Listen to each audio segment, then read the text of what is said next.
주님을 찬양할 이유가 충분하고 오늘도 주님 앞에 이 새벽에 나올 이유가 충분하여 저희가 이 새벽 제단에 나와 주님을 영광 돌립니다.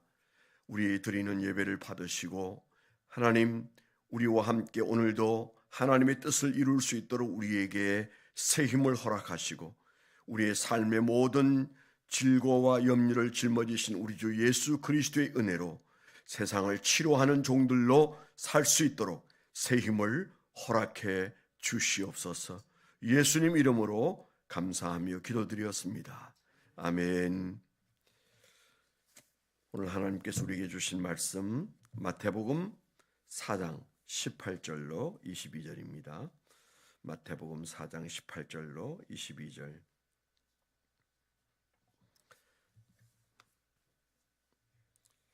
우리 합독해서 읽도록 하겠습니다. 마태복음 4장 18절부터 22절 시작. 갈릴리 해변에 다니시다가 두 형제 곧 베드로라 하는 시몬과 그 형제 안드레가 바다에 금을 던지는 것을 보시니 그들은 어부라. 말씀하시되 나를 따라오라. 내가 너희를 사람을 낚는 어부가 되게 하리라 하시니 그들이 곧 그물을 버려두고 예수를 따르니라. 거기서 더 가시다가 다른 두 형제 곧 세베대의 아들 야고보와 그의 형제 요한이 그의 아버지 세베대와 함께 배에서 금을 깁는 것을 보시고 부르시니 그들이 곧 배와 아버지를 버려두고 예수를 따르니라. 아멘. 오늘 말씀 적용하고 적어본 적용 제목을 잠시 나누겠습니다. 제자의 삶은 부르심에서 시작하여 보내심에서 끝난다. 부르심의 은혜와 보내심의 사명을 붙잡고 살라. 그렇게 적어봤습니다. 제자의 삶은 부르심에서 시작하여 보내심에서 끝난다. 부르심의 은혜와 보내심의 사명을 붙잡고 살라. 그렇게 적어봤습니다. 오늘 18절로 22절에는 아주 짧은 몇 구절이지만은 거기에 많은 의미가 함축되어 있습니다. 베드로와 야고보 그리고 안드레 그리고 야고보와 요한 네 명의 그 두 형제 네 명에 대한 얘기지만은 곧 예수님께서 여기에 있는 우리를 부르신 부르심과 아주 동일한 정확하게 일치하는 그런 부르심의 배경을 얘기해 주고 있는 거죠. 여기 보시면 먼저는 보시고 그런 단어가 나오잖아요.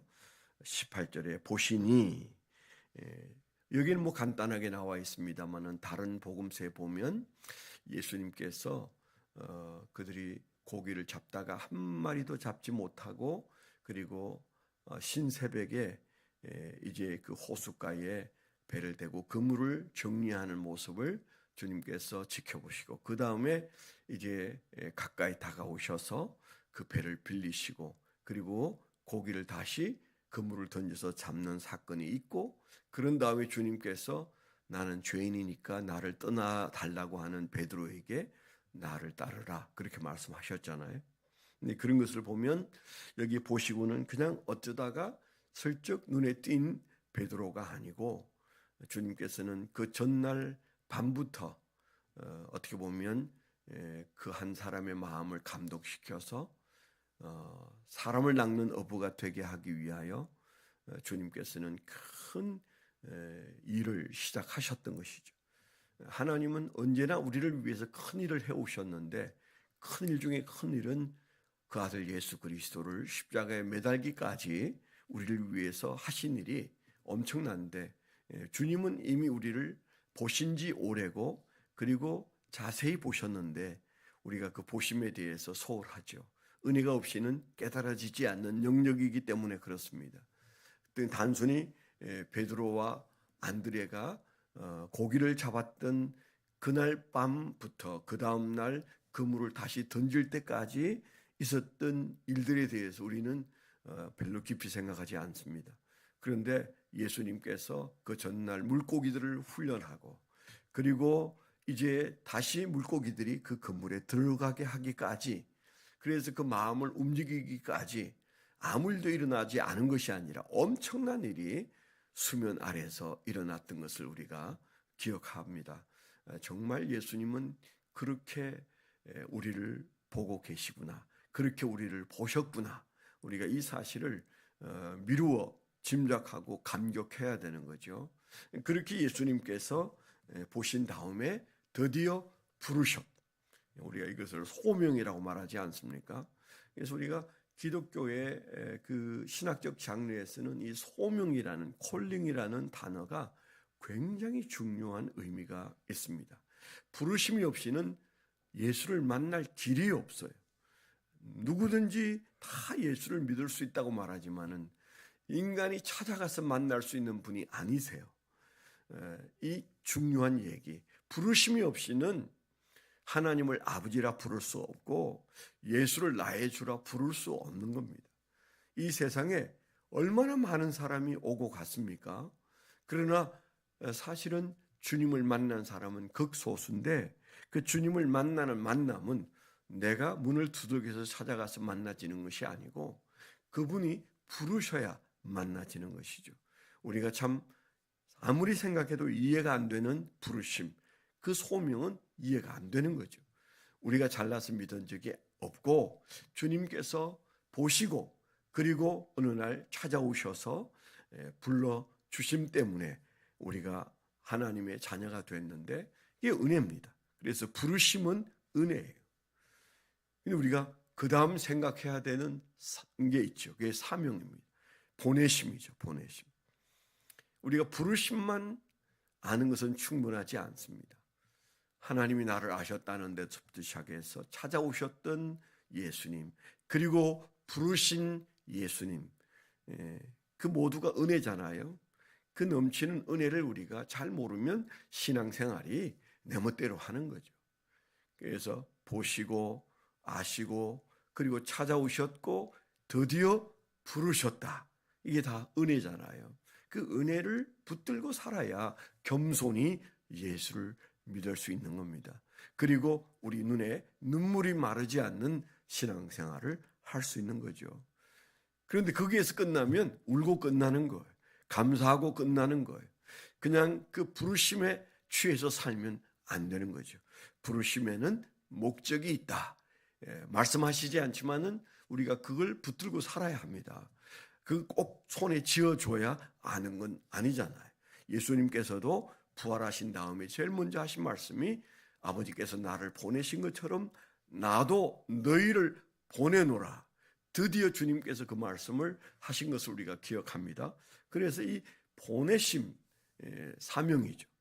주님께서 우리를 보내신 것을 우리가 붙들고 살아야, 우리가 이 균형이 잘 맞는지를 날마다 물어봐야, 하루를 살고도 오늘 하루는 부르심, 그 부르심의 은혜와 함께 보내심의 사명이 내 안에서 균형을 이루었는가?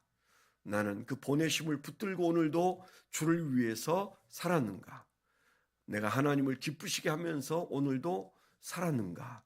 우리가 그것을 물어야 되죠. 부르심의 은혜 앞에서 새벽을 시작한다면 이제 우리가 보내심을 위해서 신발끈을 묶고, 그리고 오늘은 어떻게 주님을 기쁘시게 할 것인가? 무엇으로 주님을 기쁘시게 할 것인가? 그런 마음으로 우리가 보내심에 심취해서 산다면 소명과 사명 사이에 균형이 맞는 신앙생활을 하는 거죠. 그 균형은 아주 중요한 것은 부르심 안에 보시고 아시고 찾아오시고, 그래서 우리를 부르시는 그 부르심의 내용 안에 보내심의 뜻이 있는 것이죠. 주님이 나를 부르신 것은 이제 나를 보내심의 사명으로 은혜를 갚으라고 하시는 것이다. 우리가 이런 마음으로 살아야 사실은 주님이 우리를 부르신 그 은혜에 대한 보답이 되고, 그리고 주님이 그토록 귀하게 여기는 그 하나님의 백성된 존재의 가치가 거기에서 드러나는 거죠. 그래서 오늘 말씀에 우리가 참 붙잡아야 되는 이 두 가지, 부르심과 보내심 사이에 나는 잘 살고 있는가? 이제 우리가 이 사실, 이 부르심과 보내심 사이에 가장 눈에 띄는 특징적인 단어가 오늘 저는 새벽에 버려두고였어요. 우리는 하나님의 부르심의 은혜와 보내심의 사명 사이에 있는데, 이 둘 사이에 있는 제게 은혜가 되는 특징적인 단어가 있다면 그 단어는 버려두고라는 단어다, 그렇게 생각이 됩니다. 오늘 말씀에 보니까 20절에 이 베드로와 안드레 얘기가 나오는데, 그들이 곧 그물을 버려두고 예수를 따르니라. 그래서 그 부르심 앞에 나오는 단어가 20절에 나오고, 그 다음에 22절에 요한과 야고보의 얘기가 나오는데, 그들에 대해서도 그 부르심 앞에서 어떻게 반응합니까? 그들이 곧 배와 아버지를 버려두고, 그렇게 나왔습니다.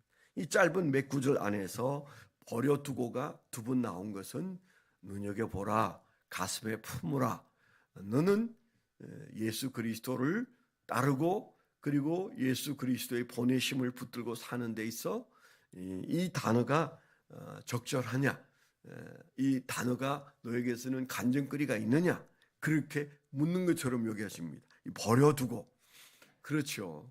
우리 아주 작은 것이지만 부르심과 보내심 사이에 버릴 것이 있는 것이죠. 그런데 오늘 여기에 보니까 아버지와 배를 그리고 그물을, 세 가지가 등장합니다. 배와 그물과 아버지를 버려두고, 우리가 깊이 생각하면 이것은 어떤 의미에서 송두리째 버려두고 떠났다, 그런 말이 될 거 아니겠어요? 그들은 밤새 고기를 잡으려고 애썼던 그 그물을, 가득 걸려든 고기를 뒤도 안 돌아보고 예수님을 따라갔습니다. 한번 상상해 보세요. 그들이 밤새 허탕쳤는데 그 목적을 이루었습니다. 그래서 축하해야 돼요. 파티해야 돼요. 그리고 내일을 또 기대하면서 오늘 다시 그물을 정리해야 되는데 그물을 버려두고, 그래서 그물을 버려두었다, 배를 버려두었다, 심지어는 아버지와 함께 버려둔 그들의 그 버려둠은 한마디로 말하면 송두리째 버려두고 그들은 아주 황망한 걸음으로 예수를 쫓더니, 어느 날 그들은 예수 그리스도께서 명령하신 그 사명자가 되어서 이제 주님께서 가라고 하시는 보냄을 받은 자의 삶을 살았기에, 그저 아무도 기억해 줄 사람이 없는 그 갈릴리 조그마한 호숫가에, 바다도 아닌 호숫가에서 왔다 갔다 하던 어부들이 역사 속에 가장 위대한 예수의 제자로 우리 앞에 있잖아요. 그만큼 위대한 삶을 살 방법이 도대체 그들에게 있었을까요? 그들이 무엇을 한들 우리가 기억하는 그 사람들이 될 수 있었겠습니까? 전혀 불가능한 일이죠. 세상의 모든 방법을 끌어와도 인간으로서는 이룰 수 없는 그런 영광스러운 자리에 그들이 들어간 것은 바로 부르심과 보내심 사이에서 그들이 한 일은 버려두고, 그들이 그 의지로 한 이 버려두고 쫓았기 때문에, 부르심과 보내심 사이에서 그들은 버릴 것들이 있었기 때문에, 그랬기 때문에 오늘 우리가 보는 영광스러운 자리에서 주님의 제자의 모습으로 이름을 다 새겨 놓았습니다. 오늘 이 시대에 베드로와 안드레와 야고보와 요한인 저와 여러분들이 이 말씀을 마음에 품으면서 나는 부르심의 은혜 앞에 그리고 보내심의 사명 앞에 나는 주저함은 없는지, 오늘도 우리가 그 두 사이에 잘 서서 우리가 걸음을 잘 걸어야 되는데, 주님 능력 주십시오, 은혜 주십시오, 기쁨 주십시오, 지혜 주십시오. 주님을 기쁘시게 하면서 오늘도 살아가겠습니다. 그렇게 고백하는 새벽이 되시기를 축원합니다. 네, 오늘 기도 제목 말씀드리면 이제 곧 공동 담임이 시작될 김효남 목사님과 김용포 목사를 위해서 여러분 기도해 주십시오. 김효남 목사님, 이제 새롭게 마음을 다지고 주님 앞에 쓰일 준비를 하고 있는 김연아 목사님 부부에게 하나님 은혜 주셔서 기쁨이 충만하고 하나님의 지혜와 담력이 넘치게 해달라고, 또 그 목사님을 잘 보필할 수 있도록 김용품 목사에게 멘토링의 지혜를 달라고, 그래서 우리가 걱정하지 않고도 사역이 아주 풍성하게 잘 일어나서 우리가 생각하는 이상의 아름다운 게 될 수 있도록 여러분 기도해 주시길 바랍니다. 빼놓을 수 없는 기도, 나라를 위해서도 여러분 기도해 주십시오. 이 나라가 하나님이 이끄시는 사랑과 정의가 풍성한 나라가 되기까지 이 나라를 지키시고 대통령을 하나님의 뜻 가운데 붙잡아 달라고 여러분 기도해 주시길 바랍니다. 이제 새로 시작하는 목장, 특별히 목자와 목녀를 위해서 10분의 목자를 여러분 생각하면서 그분들에게 하나님의 은혜가 넘치고 담력을 달라고 기도해 주시면 좋겠습니다. 하나님 아버지 감사합니다. 오늘 새벽에도 우리를 부르시고 주의 은혜 가운데 있게 하셨으니 이제 오늘 하루에 해가 질 때까지 우리의 걸음에 통행해 주시고 성령여 역사하여 주셔서 우리가 성령 충만한 주의 종들로서 부르심과 보내심의 균형을 이루는 종들이 되게 하여 주시옵소서. 이제는 우리 주 예수 그리스도의 은혜와 아버지 하나님의 극진하신 사랑과 성령님의 내주 동행하시며 감화 감동하심이 하나님을 사랑하는 거룩한 백성들의 생애 위에 지금부터 영원토록 함께하여 주시옵기만을 간절히 축원하옵나이다. 아멘.